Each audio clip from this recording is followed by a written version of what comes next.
Perfecta, ano yung bitbit mo? Huwag mo sabihin maglalayas ka. Hindi po, kay seryo to. Bakit? Seryo, aalis ka? Saan ka pupunta? Punta ako ng Maynila. Doon na ako titira. Hindi ba ito naman ang gusto mo, Dad? Ang umalis na ako dito para hindi na kayo magkaroon ng problema ng asawa mo. Ang dahil mong satsat eh. Kung aalis ka, umalis ka na lang. Really one heck of a father, ha? Swerte-swerte mo siguro, no? Siguro mahal na mahal mo asawa mo. Oo naman. Ayan, susolo nyo ng Villa Santibanez. Pero huwag kayo masyado magpakambande, ha? Pero wala naman akong balak na tuluyang lisanin tong lugar na to. Ba't samantala ako mawawala? Pag bumalik na ako, pag handa na ako, kukunin ko lahat ng pagmamayari ko. Don't worry, that doesn't include your wife.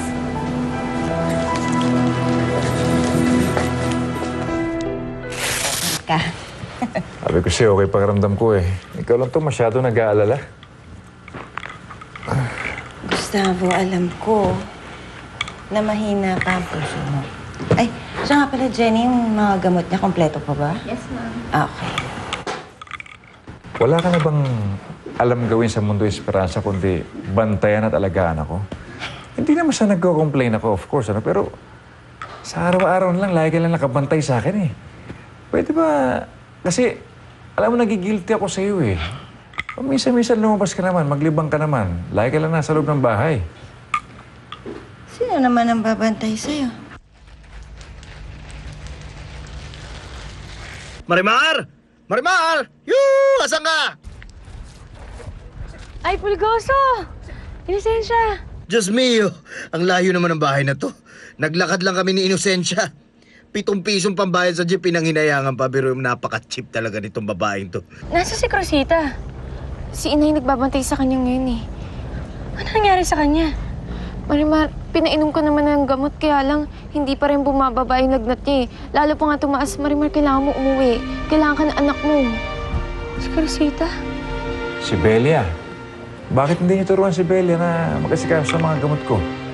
Turuan niyo rin siyang kumuha ng blood pressure at yung blood sugar ko, di ba? Sa totoo lang, palagay mo ba, kaya ni Bella yung mga ganyang gawain? Parang ang hindi nakatapos ng high school ang batang yun. Alam mo, Esperanza, hindi naman mahirap yung sakit ko eh. Tsaka okay naman yung katawan ko, hindi naman ako imbalido. Saka mabait si Belia. Pagkakatiwalaan, makadalahanin. Alam mo, yun ang importante. Saka mukhang masayahin, pero pag nakita mo yung mata niya, may lungkot. Kahit di niya sabihin sa akin, maramdam ko na sa nakaraan niya, may dinaramdam siya na masakit. Esperanza, maging mabait ka kay Belia.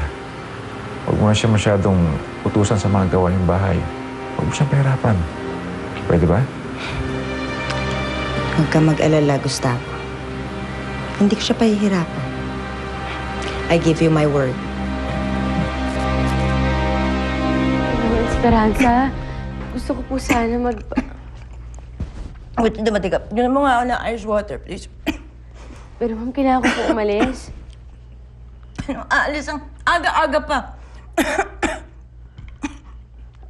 Ano tinatayo mo dyan? Ice water! Kunin mo ang ice water na bibilaukan ako!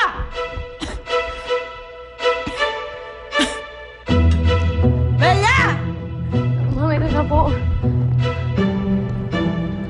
Ma'am, kailangan ko po umalis. Parang awa niyo na po. Di ba sinabi ko sa'yo ice water? Asan ang yelo? Tanga-tanga ka eh. Tanga-tanga ka eh. Alam mo, kabago-bago lang pala. Tatamad-tamad ka! Ang simple na lang nga ng gagawin mo, hindi mo ba magawa? Hindi ka makakalis. Bakit? Nawalan ako ng gana kumain. Yung ilikit mo lang ito, nakakala dyan!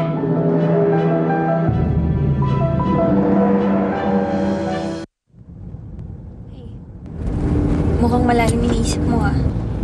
Hindi ko alam kung tama yung naging desisyon kong iwan ng San Martin. Ano bang meron dyan sa lugar na yan at hindi mo maiwan? It's the only place I consider home. Bawat sulok ng lugar na yon, reminds me of Marimar. Kaya itong pag-alis ko parang hindi ko alam kung ibig pa sabihin ito, tinatalikuran ko na yung nakaraan ko. Tinatalikuran ko na si Marimar. Pero wala na si Marimar doon. All you have are memories. Yeah, paano kung bumalik siya? Dapat, noon pa niya ginawa yun. Bakit hindi mo lang i-accept ang fact na hindi na talaga babalik si Marimar? Kahit kailan. Belia? Oh, umiyak ka ba? Hindi po. Bakit? Anong problema mo?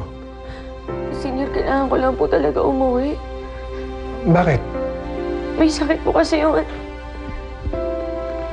nanay po nung kaibigan ko, kailangan ko po bantayan. Oh, sige na. Tumuloy ka na. Si Flor nang bahala dyan.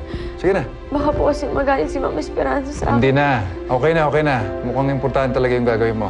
Sige na. Talaga po? Sige na. Salamat po, Senyor. Mag-ingat ka, ha? Opo.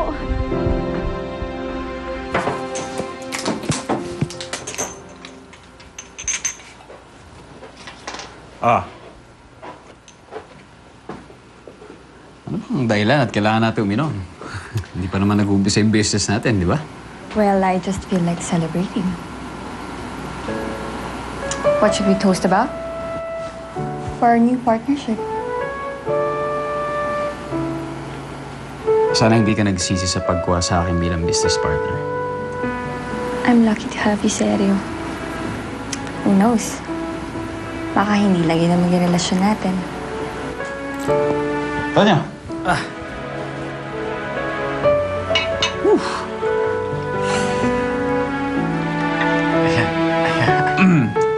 Here goes. Cheers to a new start for you and for me. Cheers. Cheers! Cheers! Cheers! Oh, ang taas ng lagnat mo. Ano po nangyari kay Cruzita? Ay, salamat po. Diyos ko, dumating ka rin. Eh, si Cruzita eh. Naku, Ang init po ni Cruzita. kinukumbulsyon siya. Ha?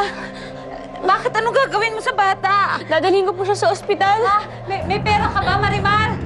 Marimar! Marimar, alam mo ba kung saan tayo pupunta? Sandali lang ho. Tulungan niyo yung anak ko. Nilalagnat yung anak ko. Hoy, tulungan nyo kami! Hindi nyo ba nakikita? Natataranta na nga kami! Tulungan niyo po ako yung anak ko. Hindi ko alam kung nasaan dito yung ospital. Parang awa niyo na. Tulungan niyo po ako yung anak ko. Nilalagnat. Hindi ko alam kung nasaan yung ospital. Pwede mo bang ituro sa akin? Tulong! Tulungan niyo ako! Tulungan niyo ako yung anak ko! Diyos mo Marimar! May sasakyan!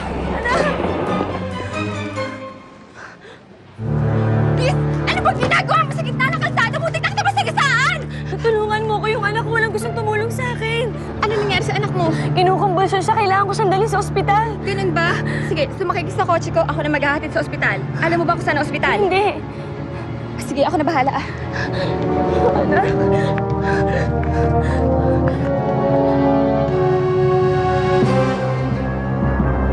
Hello, Kim. Oh, nasaan ka na? I'm in the hospital eh. May dinala lang ako dito mag-ina. May sakit yung anak niya eh. Nasa hotel tayo, Belia. Mamaya may kakusapin ako dito. Oh, so dito ka na muna, ha? Di ba siya yung sikat na Filipino race car driver?